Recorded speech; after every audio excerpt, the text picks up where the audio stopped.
definitely went through an identity crisis. They started to pull themselves back through the other side now with the change of the patch. But Rise being taken away from Dade, this was a ban that we saw both games in the IG series. Well, Dade is one of the best Rise to ever play. He's not one of the best Rises. He is the best mid-Rise. He is fantastic. Along with Alex Ish, probably the only other player that can make a claim like that, who played a fantastic mid-Rise.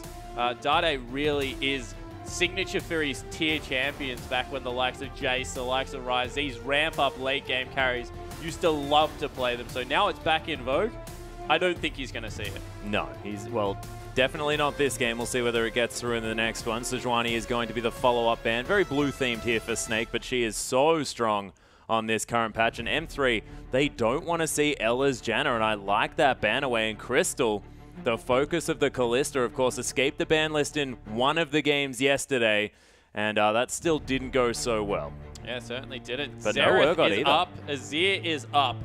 So this feels like we've gone back in time a month, Atlas, but if they want to take the Xerath, you can nearly guarantee Dade will take the Azir into the counter pick. He's shown that he's willing to do it. The Urgot ban is the interesting one. Respecting the lane bully potential coming out there. Also the fact that Urgot in a 1v1 lane just performs better than most AD carry, really is that bully. And we see that Grungle has probably been picked up, that Gragas jungle. Beast played it yesterday. I think it's remarkably strong on the patch with the percentage health damage coming through from the W. Being lifted on the creeps, clears pretty well, has good sustain, and just becomes an absolute nuisance. You cannot peel him off. Yeah, and we'll see whether that's going to be paired up once again with that Shyvana in the top lane. We'll see what Flandre wants to bring up there. Of course, has been mixing up his champion pool. Here's probably the player on the side of Snake that takes care of any champion pool issue ever. That guy just plays everything. But Nautilus has actually got through here. Might be in the jungle. We've been seeing it a lot in that support position, often paired up with the Urgot, but of course banned away this time. Condi going to lock that one away. He could be jungling it. Lupa could be playing it in the top lane. We could have a jungle Maokai. Who knows what's going to be going on, but we'll see how it shapes out as M3 lock in a few more champions. Snake now looking to follow up, and the Morgana, the classic flex pick there for multiple roles, is going to be locked away for Barker. And Beast, this is definitely a game where you can pick Trundle. Yeah, Trundle, the more tanky teams get, the better Trundle is going to be, and he's been picked up again by Flandre. Won an extremely aggressive build yesterday with that Ravenous Hydra, and it just meant that the tank Rengar in the top lane, which was an interesting pick, if I do say so, with the smite, couldn't do anything. Flandre could just out-duel him at every point of the game. And Flandre was incredibly far behind that game as well. Got almost tripled in CS at the beginning there just because of the lane swap and how that managed to work out. SMLZ might actually be the first Corki to actually be picked up here on the 5.6 patch. Yeah, it certainly looks to be that way, and it's locked in. That is scary. Bizarre. That is very, very bizarre, because Corki, not a whole lot of tank busting ability there, Spawn. No, he certainly doesn't. More known for his burst damage. He's going to have to deal with a Trundle and a Gragas at all points of the game in his face, and that's not something you really want to do. In the 2v2 does have some synergy with Nautilus. Of course, if Nautilus is able to land any of his CC, I think he has about 19 moves that have CC. Yeah, I think Papa Smithy and I went through it, and it was about 3 million, I think, was the number that we got to at the end. Yeah, his kit is just riddled with CC. So if anything locks down what looks to be changed over to... No, Crystal has to play the Draven. So if he locks down the Draven, there is a lot of damage that can come through, and it's actually the Karthus in the mid lane. So Xerath ignored, Azir ignored. Yeah. Instead, something new, the Karthus being picked up. And Barker just showing that, yeah, okay, you guys might be talking about my champion pool, saying that maybe it's suffering just a little bit, but he has the option to go to his comfort picks. Not this time. Going to be picking up that Karthus to take into the mid lane. And Snake sitting pretty comfortable there in second position, but we'll see whether this is going to be a team comp that they're serious about and definitely want to get working for them, because as soon as they make these things happen, that has to be banned away in the playoffs, and that is something that other teams are going to have to be looking at. Yeah, certainly is, and a little bit more of a standing composition coming through from M3. Looks like Snake definitely adjusting to this patch very well, and M3 kind of stuck a couple of patches ago, because if that team comp had have come out, Yeah, I think we would have said, oh, Nautilus support, this is so inventive, but of course hasn't been this weekend. It's been banned away. It's been picked up every time it's been left open. And Flandre is going to be taking that Trundle into the top lane. Beast on the Gragas as well, the Grungle. And it's very interesting because we've got the Lee Sin versus Gragas matchup, and they work fairly similarly. Yeah, they're exactly the same champion, nearly. I call Gragas at the moment good Lee Sin. Yeah, I was going to say, I was wondering whether you actually wanted to coin that one there.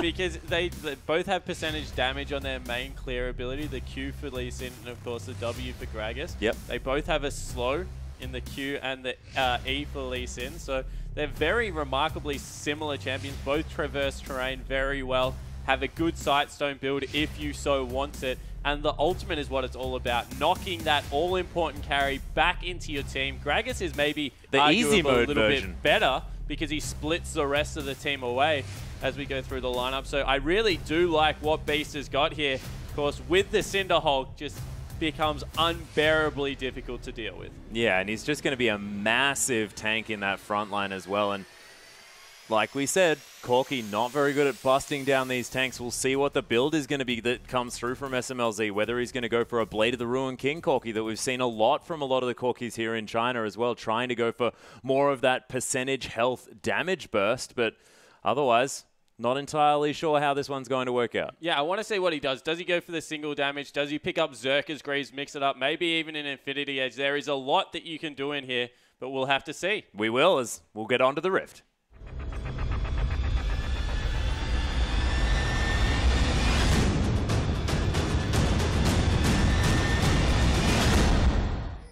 And here we are, ladies and gentlemen, on to the Rift for our first game of the day, the final day of Week 10 here, and already M3, they have spotted out Flandre lurking towards this top side, and it looks like M3, they may have got the lane swap here as well. Minions haven't quite spawned yet. There are still 20 seconds on that one, so Snake, they can answer this if they want. But you can see everyone on M3 moving around. They don't have the wards just yet, but Ella is going to be able to get that lane swapping scouting ward down just in time. Yeah, so we see that a very deep expedition coming through from M3. Ward going to go through between turrets, not poking out so they won't be able to clear it. And looks like the early invade will be successful, but with the lane swap, it'll just be a bit of horizontal jungling, Atlas. Yeah, a little bit of horizontal jungling, but you have to think that that's going to be scary here for Flandre. Of course, Trundle not so great in the lane swap situation. Of course, he's very healthy with that King's Tribute passive, able to give him back some of his health, but not going to be all that able to farm, especially not from range, which Looper is going to have no trouble doing. Yeah, it certainly doesn't look to be that way. So the freeze will come through top if Corki can get up there. Freeze in the bottom lane. No, Corki doesn't get up in time, so no freeze will be had. We see that Draven, he grabbed the wave nice and early, so they're going to have a massive deep freeze, and straight away, Baka just pushing in this mid lane.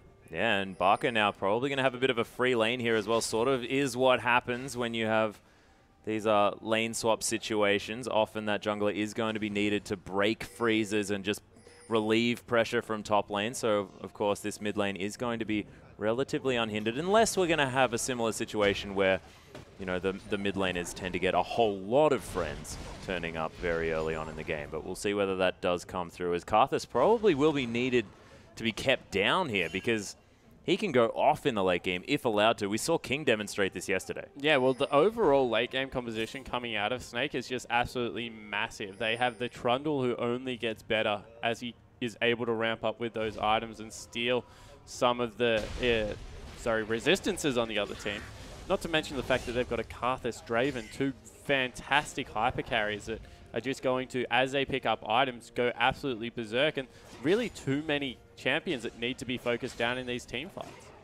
And Crystal is able just to last hit freely here. Of course, hasn't done quite so well as far as picking up all of the creeps is concerned. SMLZ having a great time.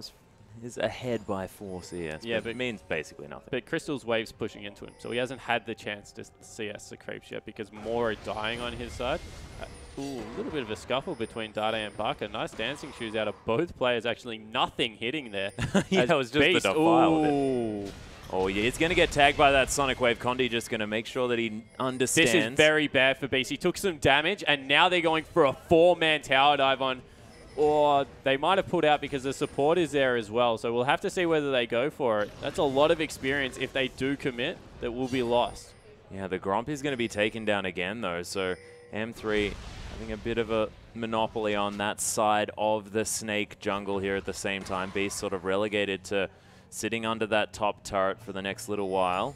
He's going to be able to head over and pick up some Raptors for himself. Barker clearing out this mid wave. More than happy here as he's going to take an Arcano Pulse for it. But Dade, he's pretty low as well. Yeah, Dade just trying to keep pushing him in there. Now that he's got some extra points into that queue, going to have a much better time farming. As we see the refreeze. That's very cheeky, but the pillar breaking that. Flandre did this yesterday. Very impressive. Flandre is just such a smart player. You see how well he understands the lane. He uses the pillar to catch all the creeps pushing back in, and it pretty much neutralizes a wave. That's the first time I've ever seen that done, and really is brilliant play coming through.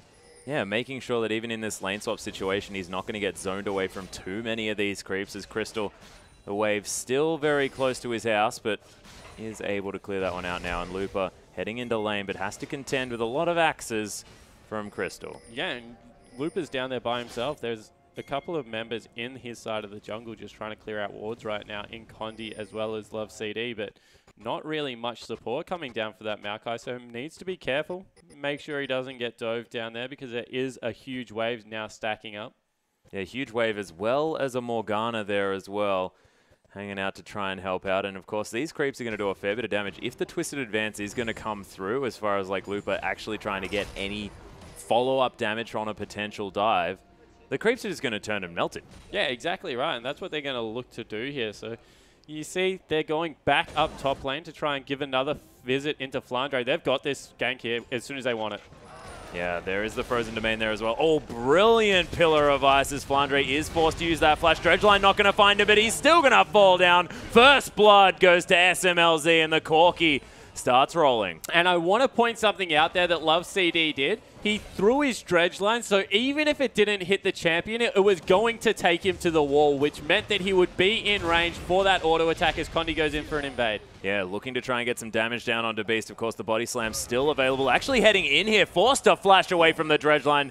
He probably knew that Love City was hanging around. Yeah, he had to know he was there because of the fact that Love City had come in. I'm surprised they're not going for a dive on Flandre here. Not yet level 6. They still had 3 members up there and knew that the jungler had to go back without flash, but they choose not to go for it. Lupa gets nailed by a bind, but he's going to be fine. And just going back to that Nautilus play, all it meant was that as soon as he got the dredge line to the wall, he was going to be in range for the auto attack. And because it's not reliant, it's not like a Blitzcrank where it's the only piece of CC you have for closing the gap and then getting, I guess, anything done in there. Nautilus still has a lot in his kit as long as he can get in range of the champion. Yeah, his auto attack is CC. It's just silly. So he's going to be able to get in range for that Riptide as well, and I haven't actually seen that used exactly that way, so we'll see whether it is going to continue up there in the top lane. But Love City headed back to base, has picked up some items for himself. The turret now under fire. There are some nice dark bindings have come through here from the Snake bottom lane. Lupa has to be a little bit careful. He's going to head back, but has the teleport, and Beast, he's started up the dragon. Yeah, he started up the dragon with the W, will fly through it. The passive keeps him nice and healthy as well. Really can't, I guess, stress how strong Gragas is on this current patch. As far as tanky sustained junglers go, sure, he doesn't have the damage that Lee Sin is going to put out, but as far as, I guess, just being able to survive and farm the jungle is fantastic. Leveling that W first, as you can see there, for the extra damage to the creeps, and he solos a dragon pretty much with the support half health. Yep, no worries there at all. Condi on the top side of the map, so they're not going to find that one. Dade. Well, this is a 3v3. There's members everywhere in this mid lane. Yeah, this is going to be a big skirmish here as Ella is in perfect vision of Dade, so he's just going to stay back there a little bit. Actually tries to get a little bit of follow-up damage there onto Barker, but both of these champions very high range. Looks like Snake looking to take away this blue buff, though, as Beast does have Smite available, is going to steal it away. And the dodges coming through the fancy footwork, but Lupa flashes into the Twisted Advance here as well. Oh my goodness, the ult to come down, the heal from Crystal. Beast dodges all 3 of the bolts beautifully, and Barker now may have found himself in an unfortunate state as there's a resonating strike on top of him, but Dade with absolutely no mana has nothing to give back into this trade, and It's going to be a free steal, but nothing else to really go down here. Yeah, nothing went down apart from a couple of summoner spells coming through. As in the top lane, Corki went extremely low. SMLZ able to get back to the turret for a little bit of a shield, so he won't fall down. But Flandre bullying out in this lane, even after that kill went across. Yeah, and he's got a Doran's Blade. He's also picked himself up a cloth armor as well. But at this stage of the game, he needs magic resist if he's going to be going against this this Corki. Seems to have not mattered, though, as far as that trade was concerned. Whirling Death is going to clear out some minions here on the bottom side. Crystal actually calling that one back relatively quickly. You can see taking down the turret. And this is the objective snowball that Snake like to do when they have this Draven. Move him around the map, pick up as much global pressure as they can. And as soon as he manages to pick up a kill, that's when things go ridiculously badly for whoever is taking on Snake, because Crystal just able to use that champion so beautifully when ahead. Yeah, and they pick up the first turret, but more importantly, they have a 30 CS advantage on their AD carry. Crystal just doing so much better in the 2v1 lane, had much more support, and Flandre, he was able to bully, and we're seeing it again. Even though they're swapping Flandre back into the 2v1 lane, he's picked up a pickaxe. Yeah, he's gone for the Ravenous Hydra yet again. So heading back to that one. Cinderhulk has been already completed now from Beast as well. So going for that tanky jungler. We'll see whether we're going to have any more Cinderhulk Lee Sins on the map, which I highly doubt. I definitely hope not, because Warrior just synergizes so well with his kit. Bit of a fight. Yeah, there's the shocking orb to come through from Dade. He is going to get Skirmishes saved as Barker immediately exhausted in this fight, but Defile still doing some work. Lupa picking up the first blood in this one, but Dade falls down to Barker's damage. Condi as Crystal, the Adoration stacks coming down, and that's a double kill now for Barker as well. The collapse from Snake, too powerful in this one. And we see teams do this against Snake a lot, where they fight with their AD in the bottom lane because Snake have rotated Crystal top after the Dragon and turret. And they just always lose the fights as they go in for a dive. Yeah, Love City now in a whole lot of trouble. Look at the burst potential. Barker laying waste to that Nautilus. Yeah, and Beast is just so tanky with the red buff. Good luck getting away from him because he's just got all of the follow-up. See, they're going to pick up 2 outer turrets for it. Let's take a look at that again. So Condi thinks he's caught Alla out here, but some nice dodging come through. And from there, the whole team is collapsing. And there's only 4 members coming through for M3. There's just no way they're going to make it work.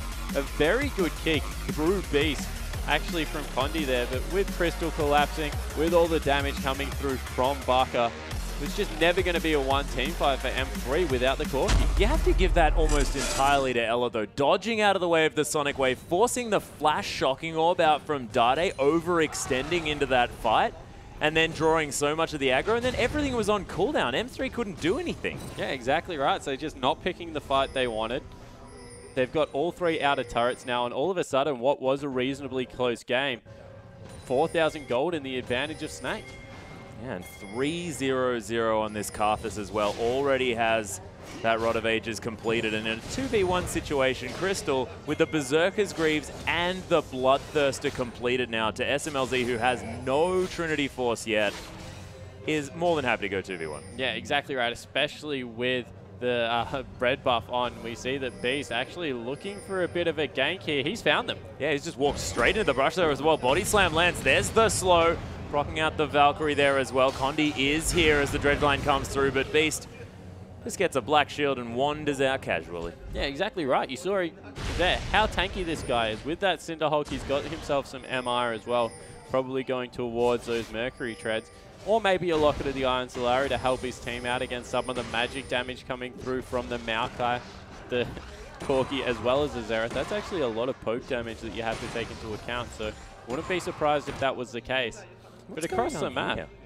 That's a top lane split pushing Karthus, and they've got Flandre in the mid lane. Yeah, well, they're just trying to, with the teleport down, Flandre really can't impact the fight if he's in the top lane, whereas Karthus, he can always throw out his ultimate. So yeah, and Barker actually picked up the teleport as well. This is another time that we haven't spoken about the teleport Karthus that Assassin brought out yesterday. Yeah, so just utilizing that. Wow. Oh my goodness, SMLZ in a lot of trouble. A few of the spinning axes not going to proc on him though, so he's going to be taking less damage than he otherwise would, but that is still a massive chunk, and not a lot of follow-up available here as Crystal's just so good at barely dodging these skill shots. As I say, it is going to get caught.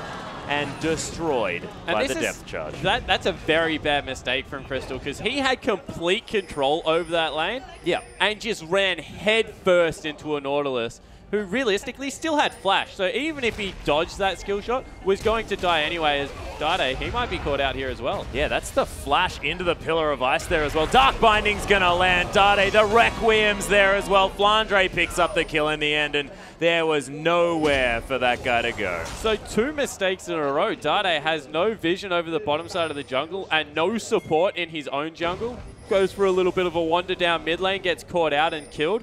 Crystal does the exact same thing on the other side, and we see might be a third person, because SMLZ, he's extended so far down this lane. Yeah, that's actually the flash into the explosive cast, getting the flash out of the AD carry. You might think, oh, he flashed away from the ultimate, doesn't do anything, but that is a huge cooldown for a very short one. Yeah, it certainly is. Flash was used by Beast, so it was just matching summoner spells, but Flash on jungler versus Flash on AD carry, I know which one I would rather going into a team fight.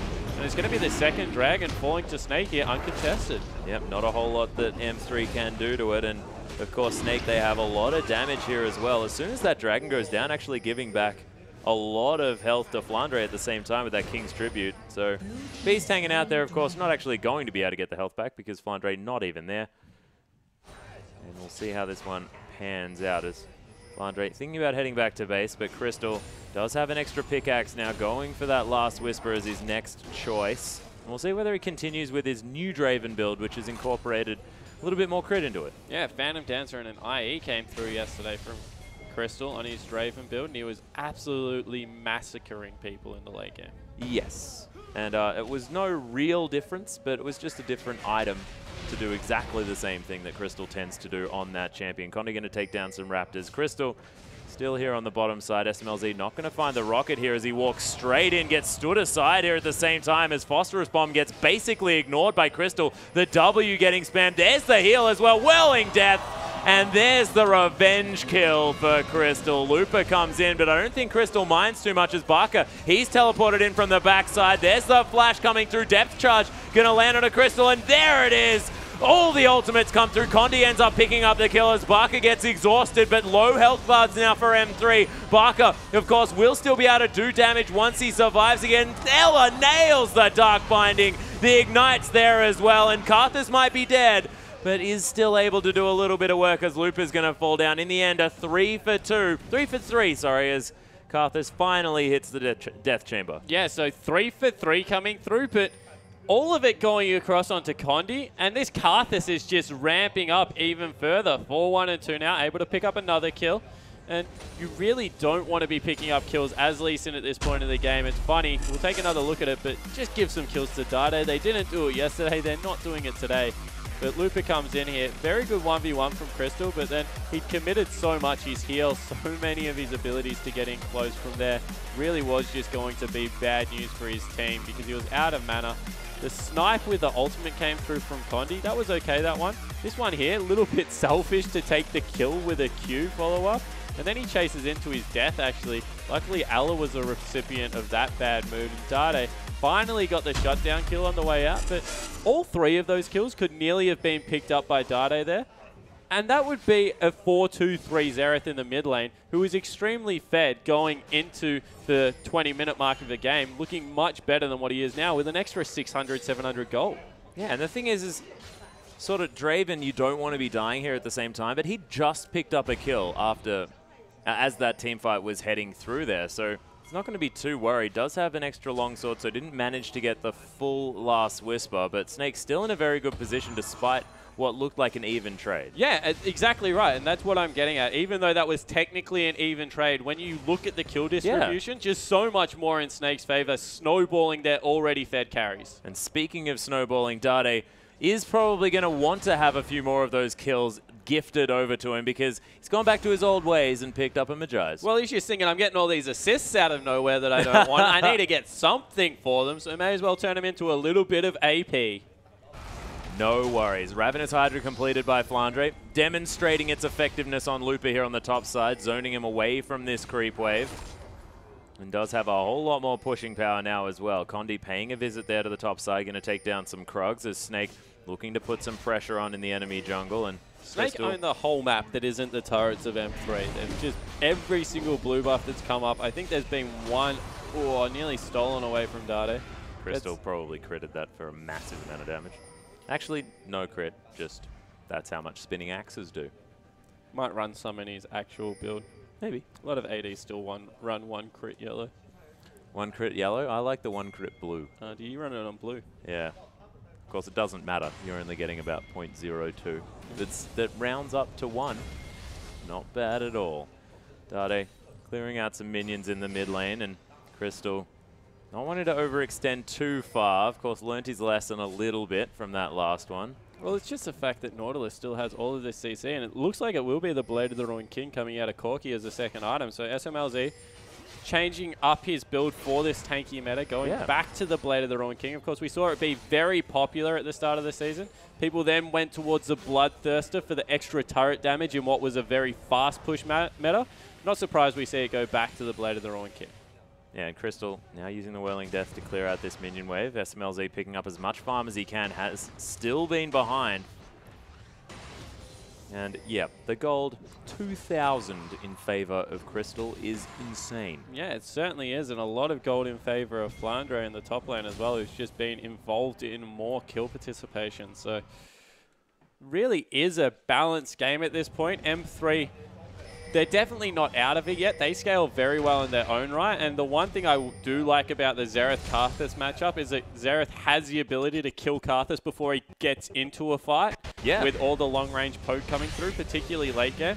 And that's an extremely greedy build coming through from Beast in Bucker in the mid lane. He hasn't picked up a Zhonya's Hourglass, went for the death cap.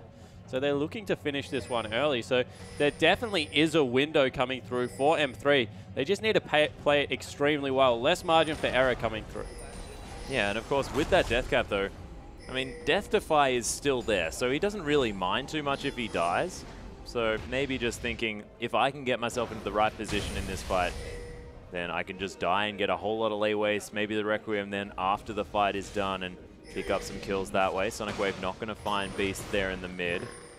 And you have to think that that tier is very close to stacked up, as Crystal just going to beat down this dragon on his own. Yeah, he certainly is, and he's gone away from his build yesterday. Apparently that's just for snowballing. This one here today, a little bit more normal as the ultimate comes through from Dade. Not able to grab that one there. Good smart, securing the dragon. Is back to the Trinity Force as the third item. Yeah, actually decides not to go for the Ghost Blade as well. So still a bit of a change up, but I do very much like the Trinity Force coming through from Crystal. You get to capitalize on being able to reset your W so much more. As Beast might have been caught out here as well, but he's so tanky. There's the explosive cask as well, just sending Madade a message. Is Barker going to clear out this pink ward, and Beast, he's almost back to full health again. Yeah, there is absolutely no way you kill him at this point in the game unless you're bringing your AD carry to the fight. He just does so much work as Love CD gets caught out there. Has to use his flash. They're just trying to get position around the top side of their jungle, but it's not working. Yeah, and Crystal just... No one can come near that creep wave because Crystal's just going to auto-attack them for half of their health. It doesn't matter who it is. Of course, that Last Whisper already being built up, and he has so much follow-up, or with the Rage passive of the Phage as well. Yeah, so Crystal, he's in a good position. I still think in a 1v1, if Corki gets a jump on him, he nearly can win the fight. Really is about this Karthus. Karthus can just add a 600 damage spell from anywhere on the map as soon as a 1v1 breaks out, and that's the danger of trying to duel anything on the map at the moment if you're M3. Karthus is just going to make it an unfair fight. Oh, the steal away there, so Crystal not going to steal away the Raptor. And I say steal, that is Condi locking up his own Raptor. He managed to get it. Cinderhulk completed, of course, by Beast, but the Warrior Enchant did come through from Condi this time, so they're going to have a little bit more damage available in these fights. Does also have the Aegis of the Legion. They're going to want as many of those as possible, you have to think, just to try and weather the storm of this Karthus damage. And having a couple on the team is fine. Of course, the users of that item are going to get double dipping of that particular aura. But having extra shields from the Locket of the Iron Solari when that Requiem's coming through can save lives. Yeah, it certainly can. You really can have one for the start of the fight when you go in and first initially dive on him, then one on the exit, as you were talking about. Will be lessened, of course, if you are the recipient of both shields. But still not a bad item. Very cost-effective coming through there. And I like the build Dade's gone for. He's literally just swapped out a death cap For Magi's. For a Magi's. Yeah, I like it. Very cheap, and we see Baron actually started up here from Snake, and we talked about how tanky Beast is. He's using his passive as well. They're flying through this, and he's not taking very much damage. Yeah, but Ella with complete monopoly of the vision here as well, just scoping around. Doesn't actually clear out that one, but look at how quickly that Baron fell down. Snake with just complete control. In the meantime, Flandre attempting to steal away a blue buff, but Dade with a very cheeky move steals that one for himself. Yeah, so they secure their own blue. They just have to give up a Baron for it. So that was the answer of when they were going to get it back. I'm sure Dade is happy. Got the blue, guys. Don't even worry about it. Nailed it. Yep. But, of course, Snake still in complete control of this one. 8,000 gold is the lead now with the Baron buff, now wanting to take down the last remaining inner turrets. Of course, mid lane and bottom lane look to be where they're going to be standing. Crystal pushing out the top wave as well, making sure that someone has to deal with it. This Flandre is going to buff up some creeps and head around here. Of course, 3 members, probably a few too many for Flandre to deal with, despite having that subjugate and it being so powerful in these skirmishes, just making him so tanky. Yeah, he certainly is extremely tanky at this point of the game, going for some flat resistance. Normally with the subjugate, you do want some health coming through there a little bit earlier, but he's very beefy at the moment, is Flandre, and we'll have to put up a very good fight, particularly with those Mercury creds coming through. So yeah, you can imagine wants to build that Spirit Visage pretty soon as well. Just wanted to get some extra armor. The cooldown reduction very, very strong for both his short cooldown abilities. If you can just chomp every second auto attack, it's very, very strong. But having that Pillar of Ice available more and more often is definitely very, very good, because it's just such a great tool in these fights. As Flandre smacking down this turret, and the fact that you can chomp turrets means that you deal with them very quickly. Yeah, it also means that his Dentist bill doesn't look great at the end of each month, but really does come through incredibly quickly. It was funny because when they hit Rengar's ability to do exactly that, use his Q to auto reset and get a lot of work done there, it was kind of like Trundle is the only person left that can do it. And yeah. Does it extremely quickly. And does it with his face, which is also a little bit interesting. But Beast actually going to knock Lupa back into Crystal here as well. That is not a tank. Look at this damage coming down. Whirling Death, definitely named correctly, as Lupa does get the passive proc. A lot of health back here as well. The Requiem actually dodged by the Twisted Advances. Lupa picks up Beast, and Crystal gets exhausted. Right at the Arcane comes through as SMLZ trying to hit him with some moves. And oh my goodness, the snipe from Dade picking up more and more gold. And Magi stacks as Flandre. He's going to fall down here as well. SMLZ doing a lot of damage there in the backline as, oh my goodness, Ella gets stunned up by Dade. He's charging the Arcano Pulse, and that's more kills for this Xerath. And that Magi is now looking like a brilliant purchase. 4 for 1 in favor of Master3 coming through from that fight. And they jumped on Lupa. Looked like they had him chunked out. All of a sudden, the shield came through from Lee Sin, came through from Love CD, and they just couldn't burst the last bit of his health down. Fantastic collapse coming through, but it was all about that long-range sniper sitting on the bottom side of the fight, taking pot shots at anyone he wanted. Dade had an absolute field day there, Atlas, and starting to ramp up now on this era. Yeah, this is double-digit Magi stacks as well, and now has a whole lot more money to go back and spend as Beast. He is going to find M3 attempting a bit of a dragon here, and it's going down very quickly. Condi going to secure that one as well, as Love City has to deal with the big barrel man, actually body slamming himself in there. Oh, explosive cast, not going to find it. As M3, they take their first dragon and they're out of there, and that's going to put the timer back a little bit here for Snake, because they had a complete monopoly over that objective. Yeah, they certainly did, and the gold advantage is absolutely still there for Snake, don't get me wrong, and the fact that they've got scaling, but now they have to worry about their positioning in these team fights, because Dade is the Fed member. He's gone back, he's picked himself up a needlessly large rod. The way Dade plays, that is not a Zhonya's Hourglass. That is a death cap coming through, definitely. Let's take a look at it. And they really expend so much here to try and grab Lupa's Gragas ultimate, as well as the Whirling Death coming through afterwards. And from there, it was all about the shields. One shield, second shield comes through. All of the abilities being used, and the passive got propped twice in very quick succession. Lupa walked out of there healthier than he was when he began. And SMLZ, he's a pretty aggro AD carry, just looking to get in the way of everything. But Dade, from the bottom side, no one's come near him the whole fight. has just been taking pot shot after pot shot. And more importantly, weaving that red buff auto attack in whenever he can to make sure the slow's coming through, just making it even easier for himself.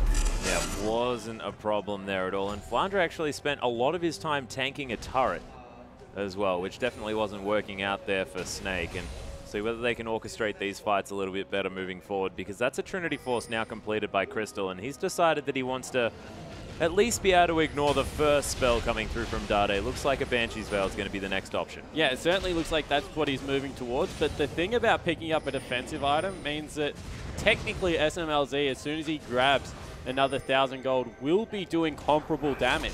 With the build he's gone for there, I don't like the Spell Pen boots. Get rid of them, pick up some Zerka Greaves, get some free hits through, because with the Blade of the Ruined King, as well as that Last Whisper, if you're an auto attack based Corki, you're going to be shredding through some of these tanks. Yeah, that's true. And the fact that you get Sheen procs there as well from the Trinity Force, you're definitely going to be doing a whole bunch of damage. The fact that you get on-hit effects using that as well, that is going to be massive burst. So the Squish is going to be taking a whole lot. The Blade of the Ruined King and the Last Whisper, as you mentioned, also going to be helping out heaps for him as well. So, Crystal.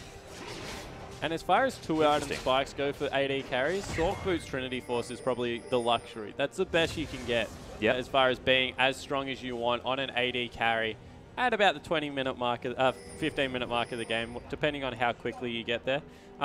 But when it gets to this late game situation, Zerka Greaves is just so much better in every single way.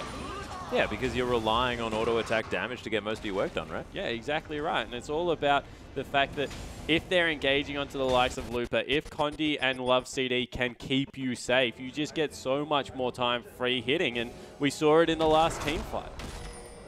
Flandre, though, now is going to be clearing out as much of the vision as he can. M3 not going to let this Baron go down for free, as Frozen Domain going to be used by Flandre to get himself to safety. Baron up in 10 seconds as Crystal's going to clear out this top wave.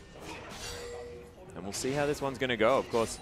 If they can stall this out until they get the Blade of the Ruined King, until they get the Death Cap on Dade, they might have a chance. Still so far behind, 8,000 gold still.